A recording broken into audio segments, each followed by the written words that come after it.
పల్నాడు జిల్లా Narasaraopet sub division పరిధిలో చిల్లూరుపేట పట్టణ పోలీస్ స్టేషన్ పరిధిలో బ్యాక్ ఈ షేక్ హసీనా అనే అమ్మాయి వాళ్ళ నాన్నగారు వాళ్ళ అమ్మగారు వచ్చి మిస్సింగ్ కంప్లైంట్ చేయడం జరిగింది. ఆ మిస్సింగ్ కంప్లైంట్ ని మా సిఏ గారు వెంటనే రిజిస్టర్ చేసి వెంటనే ఒక ఎస్ఐని కానిస్టేబుల్స్ ఇచ్చి ఆ అమ్మాయి కోసం సెర్చ్ చేయడం జరిగింది. అయితే వాళ్ళ తల్లిదండ్రులతో మాట్లాడినప్పుడు వాళ్ళు కొంచెం అనుమానించారు, ఫలానా అతనితోటి కొంచెం మా అమ్మాయి క్లోజ్గా ఉంటుంది అంటే బాల సైదులు అని చెప్పి చెప్పడం జరిగింది. వాళ్ళు ఆ బాల సైదులు ఎక్కడ వాడంటే కారంపూడి మండలం ఇనపరాజుపల్లి విలేజ్. ఆ గురోడు క్యాస్ట్ బై యాదవ, 25 సంవత్సరాలు ఉంటాయి. అతను కూడా ఇంజనీరింగ్ కాలేజీ చదువుతా చలపతి ఇంజనీరింగ్ కాలేజీలో 3rd ఇయర్ చదువుతూ ఇంట్లో ఆర్థిక పరిస్థితి ప్లస్ వీడు బ్యాడ్ వైసెస్కి అలవాటు పడి చదువు మానేయడం జరిగింది. అయితే ఫస్ట్ ఇయర్లో ఉన్నప్పుడే ఈ మిస్ అయిన షేక్ హసీనా కూడా ఇక్కడ మిట్టపల్లి ఇంజనీరింగ్ కాలేజీలో చదువుతూ ఉంది ఇంజనీరింగ్. సో వీళ్ళిద్దరికి ఇన్స్టాగ్రామ్లో పరిచయం ఏర్పడింది.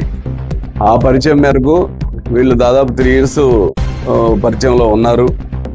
ఆ తర్వాత ఎప్పుడైతే ఏదైనా బ్యాడ్ వైసెస్కి అలవాటు పడి డబ్బులు పోగొట్టుకొని కొంత 10 లక్షల దాకా పోగొట్టాడట.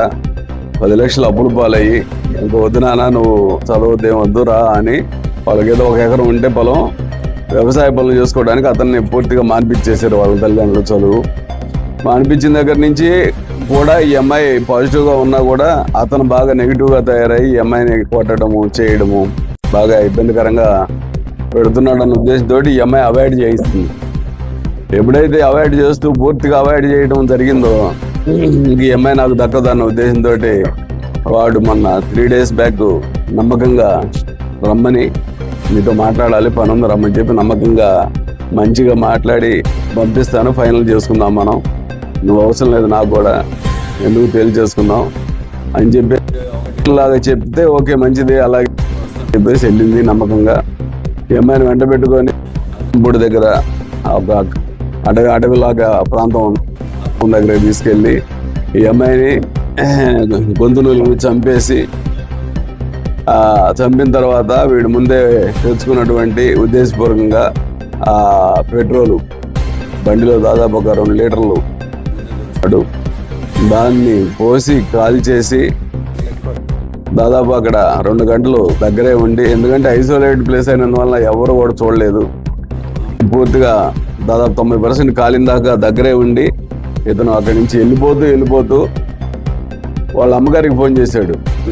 నేను ఆమెను చంపేశాను అని ఫోన్ చేస్తే వాళ్ళ అమ్మగారు ఏంటి వీడు చంపేశాను అంటున్నాడని చెప్పేసి వాళ్ళ నాన్నగారికి చెప్పడం, వాళ్ళు వీళ్ళకి చెప్పడం, దాని మీద సమాచారం రావడం, వెంటనే అతను లొకేషన్ ఆపేసి ఉంది.